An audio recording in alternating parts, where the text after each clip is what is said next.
Russia Ukraine کی جنگ نے ورلڈ وار 3 کا بگل بچا دیا ہے، یا پھر یہ تو صاف کر دیا ہے کہ اگر ورلڈ وار 3 ہوتا ہے تو کون کس کے ساتھ کھڑا ہے۔ دوسری طرف 2023 جلد آنے والا ہے، اور یہ سال اگر آپ کے لیے بہت اہم نہیں تو یہ سال ترکی اور پوری دنیا کے لیے بہت اہم ہونے جا رہا ہے۔ 2023 کا انتظار ترکی سمیت پوری دنیا کر رہی ہے۔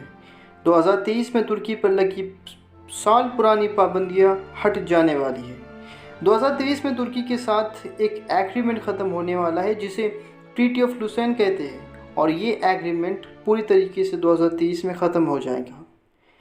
ایرتغرل کی خلافت عثمانیہ، جس نے 600 سال تک دنیا کے ایک بڑے حصے پر حکومت کی، جس میں western Asia, south eastern Europe اور نارتھ افریقہ شامل تھے، یہ ورلڈ وار 2 میں ختم ہو گئی، اور اس کے بعد یہودیوں کی طرف سے ترکی میں کمال پاشا، جسے اتا ترک کہا جاتا ہے، اسے بڑی ہوشیاری کے ساتھ ترکی میں بٹھا دیا گیا، جو خود بھی ایک یہودی اور اسلام دشمن تھا،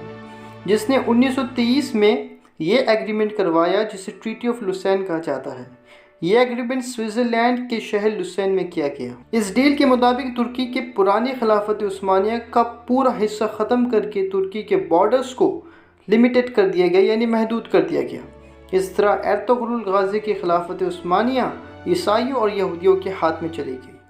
اب 2023 جلد آنے والا ہے، اور پورا ویسٹ، جس میں خاص طور پر امریکہ شامل ہے، پھر سے ترکی میں پہلے کی طرح کمال پاشا جیسا اپنا پٹھو اور وفادار بٹھانا چاہتا ہے، اور آلریڈی اس کی بہت بڑی کوشش 2016 میں کی گئی، جسے فیلڈ کاپ اٹیمپٹ کہتے ہیں۔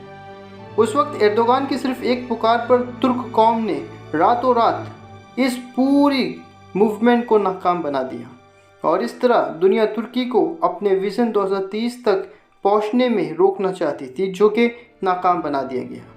ٹریٹی آف لوسین کے مطابق ترکی اپنے سمندر میں ڈرلنگ اور خام تیل کی کھوج بھی نہیں کر سکتا، لیکن ہم دیکھ رہے ہیں کہ دھیرے دھیرے ترکی سمندر میں ڈرلنگ اور خام تیل کی کھوج کر رہا ہے، جس سے ترکی کی اکانومی کو بہت زیادہ فائدہ ہوگا۔ ورلڈ وار 3 کے بلاکس بن چکے ہیں، یا پھر کچھ حد تک صاف ہو چکے ہیں۔ ایک طرف رشیا، چائنا اور پاکستان ہے، تو دوسری طرف امریکہ، یورپین یونین اور انڈیا ہے۔ باقی بچ گئے دیش اپنی سائٹ موقع دیکھ کر تلاش کرنے کی خواہش مند دکھائی دیتے ہیں۔ رہی بات ترکی کی، تو اس دیش کو ہر کوئی دبانا چاہتا ہے اور ایردوغان کا تختہ لوٹنا چاہتا ہے، کیونکہ ہر کوئی 2030 کے بارے میں بہت فکر مند اور خوف زدہ نظر آتا ہے۔ یاد رہے کہ ورلڈ وار 1 میں قریب 2 کروڑ سے زیادہ لوگ مارے گئے تھے، اور ورلڈ وار 2 میں 5 کروڑ سے زیادہ لوگوں کی جان چلی گئی تھی، اور ہم جانتے ہیں کہ اس وقت نیوکلیئر ہتھیار کا استعمال نہیں کیا گیا، جو صرف ایک مرتبہ امریکہ کے ذریعے جاپان کے خلاف ہیروشیما اور ناگاساکی میں استعمال ہوئے تھے، اور وہ بھی بہت کم ماترا میں۔ آج 8 دیش ایسے ہیں جن کے پاس یہ نیوکلیئر ہتھیار موجود ہے،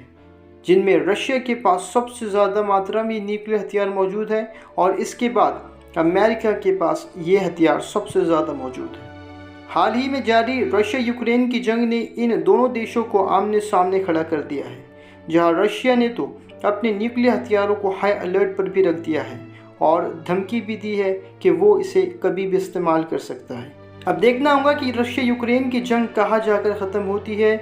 یونائٹڈ اسٹیٹس اور رشیا کے بیچ آگے کیا ہوتا ہے، اور 2030 میں ترکی میں کیا ہلچل مچتی ہے۔